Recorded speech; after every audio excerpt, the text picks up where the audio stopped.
നമസ്കാരം. ഒരു വ്യക്തിയുടെ ജീവിതത്തിൽ ആഗ്രഹങ്ങൾ ഉണ്ടാകും എന്നുള്ളതാണ് വാസ്തവം. ആഗ്രഹങ്ങളില്ലാത്ത വ്യക്തികൾ ഉണ്ടാകുന്നതല്ല. കൂടാതെ ദീർഘായുസ്, സന്താന ഗുണം, ധനം, വിദ്യാധനം, സ്വർഗം, മോക്ഷം എന്നിവയെല്ലാം ജീവിതത്തിൽ കൊണ്ടുവരുവാൻ സാധിക്കും. അത്തരത്തിലൊരു അത്ഭുതകരമായ ദിവസം തന്നെയാണ് നാളെ. അതിനായി നാളെ ബലിതർപ്പണം ചെയ്യേണ്ടത് അനിവാര്യമാണ്. അതിരാവിലെ ബ്രാഹ്മമുഹൂർത്തത്തിൽ കർക്കിടകവാവ് ബലി സമർപ്പണം തുടങ്ങാം. വീട്ടിൽ ചെയ്യുന്നവരാണ് എങ്കിൽ ഇനി പറയുന്ന കാര്യങ്ങൾ അത്യാവശ്യമാകുന്നു. എള്ളുതിരി, നെല്ല്, തുളസിപ്പൂവ്, ചെറുള, പവിത്ര മോതിരം അത് നിർബന്ധമില്ല.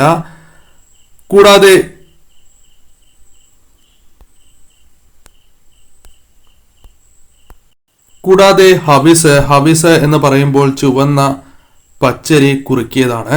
ചന്ദനം, കിണ്ടിയിൽ വെള്ളം, വാഴയില, വിളക്ക് എന്നിവ ആവശ്യമാണ്. വീടും പരിസരവും ശുദ്ധിയാക്കിയതിനു ശേഷം അഥവാ ശുദ്ധിയായ സ്ഥലത്ത് നിങ്ങൾക്ക് ബലിതർപ്പണം ചെയ്യാം. കുളിച്ച് ഈറൻ വസ്ത്രമണിഞ്ഞ് എള്ളും പൂവും ഉണക്കലരിയും ഉൾപ്പെടെയുള്ള പൂജാദ്രവ്യങ്ങൾ കൊണ്ട് ബലിയിടുക. ക്ഷേത്രങ്ങളിൽ പോകാൻ സാധിക്കാത്തവർ ഇപ്രകാരം നിങ്ങൾക്ക് ചെയ്യുവാൻ സാധിക്കുന്നതാണ്. ലളിതമായി നോക്കുകയാണ് എങ്കിൽ കാക്കയ്ക്ക് എള്ള് ചേർത്ത ചോറ് നൽകിയാലും മതിയാകും. എന്നാൽ മാതാപിതാക്കൾ ജീവിച്ചിരിക്കുന്നവരാണ് എങ്കിൽ ഒരിക്കലും ഇപ്രകാരം ചെയ്യരുത്. നാളെ ബലിതർപ്പണം ചെയ്യാൻ സാധിക്കുന്നത് ഏറ്റവും പുണ്യകരമാണ് അഥവാ ശ്രേയസ്കരമായാണ് കണക്കാക്കുന്നത്.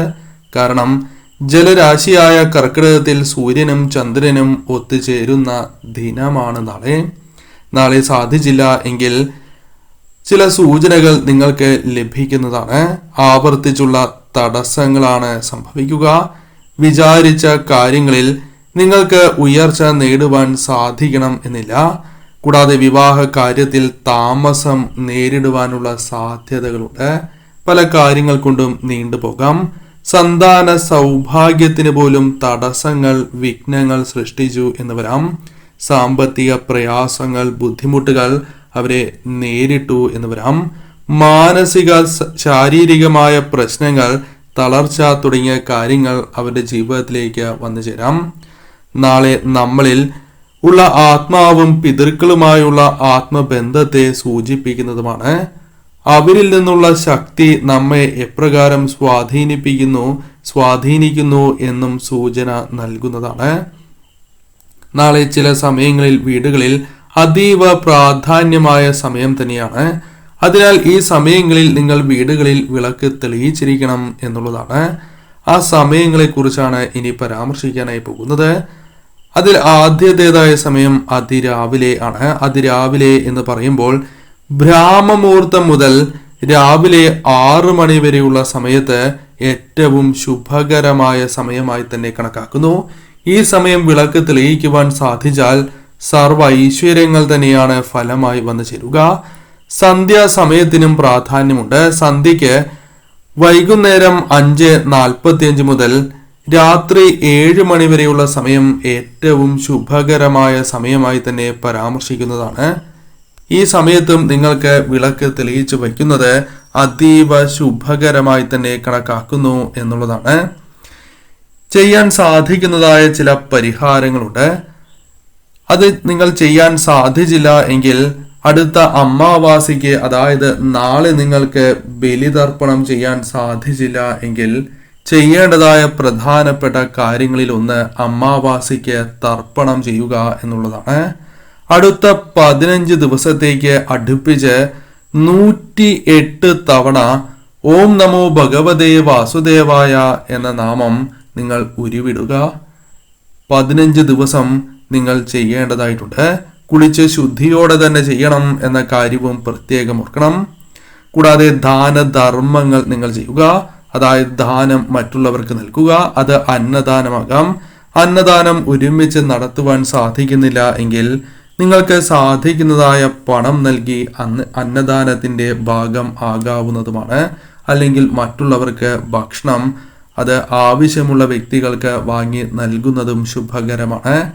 വസ്ത്രം, പണം എന്നിവയും ദാനമായി നൽകുന്നത് പിതൃപ്രീതി ഇരട്ടിക്കുന്നതിനും പിതൃദോഷങ്ങൾ ഈ സമയം തരണം ചെയ്യുന്നതിനും സഹായകരമാണ്. ക്ഷേത്രങ്ങളുമായി ബന്ധപ്പെട്ടും ചില വഴിപാടുകൾ പ്രധാനമായും നിങ്ങൾക്ക് ചെയ്യുവാൻ സാധിക്കും. അതിൽ ഏറ്റവും വിശേഷപ്പെട്ടതായ വഴിപാട് തില ഹോമമാണ്. കൂടാതെ മീനൂട്ട് വഴിപാട് നാളെ ചെയ്യുന്നതും സർവ്വ ഐശ്വര്യപ്രദം തന്നെയാണ്. നാളെ ഇനി പറയുന്ന വാക്ക് നിങ്ങൾ പറയുകയാണ് എങ്കിൽ അത് നിങ്ങൾക്ക് ഏറ്റവും ശുഭകരമായ ഫലങ്ങൾ നൽകും എന്നുള്ളതാണ്. ഒരു വ്യക്തിയുടെ ജീവിതത്തിലേക്ക് പിതൃപ്രീതിയും അതേപോലെ തന്നെ നിങ്ങൾ വിശ്വസിക്കുന്ന അഥവാ നിങ്ങളെ കാത്തു രക്ഷിക്കുന്നതായ കുടുംബദേവതയുടെ പ്രീതിയും നിങ്ങൾക്ക് വന്നു ചേരും എന്നുള്ളതാണ്. കാരണം ഏതു വീട്ടിലാണോ പിതൃക്കളുടെ അനുഗ്രഹമുള്ളത്, പിതൃപ്രീതി ഉള്ളത് എങ്കിൽ ആ വീടുകളിൽ കുടുംബദേവതയുടെ ഐശ്വര്യവും ഇരട്ടിച്ചു നിൽക്കും എന്നാണ് പറയുക. അതിനാൽ ആ കുടുംബത്തിലെ സന്താനങ്ങൾക്കും ആ കുടുംബത്തിലെ ഏതൊരംഗത്തിനും സൗഭാഗ്യങ്ങളും ഐശ്വര്യങ്ങളും നിറയും. അതിനാൽ തീർച്ചയായും നിങ്ങൾ ഈ ഒരു കാര്യം ചെയ്യേണ്ടതായിട്ടുണ്ട്. നാളെ ഈ വാക്ക് നിങ്ങൾ പറയുകയാണ് എങ്കിൽ പിതൃക്കളുടെയും കുടുംബദേവതയുടെയും ശ്രീ പരമേശ്വരന്റെയും അനുഗ്രഹത്താൽ ഉടനെ തന്നെ ജീവിതത്തിൽ ആഗ്രഹ സാഫല്യങ്ങൾ അല്ലെങ്കിൽ നിങ്ങൾക്ക് പോസിറ്റീവായ മാറ്റങ്ങൾ കടന്നു വരും എന്നുള്ളതാണ്. ആ നാമം ഇപ്രകാരമാണ്: ഓം പിതൃഭ്യോ നമ എന്നാണ്. ഓം പിതൃഭ്യോ നമ, ഓം പിതൃഭ്യോ നമ എന്ന് 3 തവണ നിങ്ങൾ ഉരുവിടുന്നത് ഏറ്റവും ശുഭകരമാണ്. ഇപ്രകാരം നിങ്ങൾ പറയുന്നത് അത്ഭുതപ്പെടുത്തുന്നതായ മാറ്റങ്ങൾ വന്നു ചേരുന്നതിനും ഏറ്റവും ശുഭകരം തന്നെയാണ്. എന്നാൽ നാളെ ചില സ്ത്രീകൾ ബലിയിടാൻ പാടില്ല എന്നുള്ളതാണ്. അവർ ആരെല്ലാമാണ് എന്ന് മനസ്സിലാക്കാം. നാളെ പുലവാലായ്മയുള്ള ഏതൊരു വ്യക്തിയും, അത് സ്ത്രീയാണ് എങ്കിലും പുരുഷനാണ് എങ്കിലും, ബലി അർപ്പിക്കാൻ പാടില്ല എന്നുള്ളതാണ്. ആർത്തവമായിരിക്കുന്ന സ്ത്രീകളും നാളെ ബലിയിടാൻ പാടില്ല എന്ന കാര്യം ഓർക്കണം.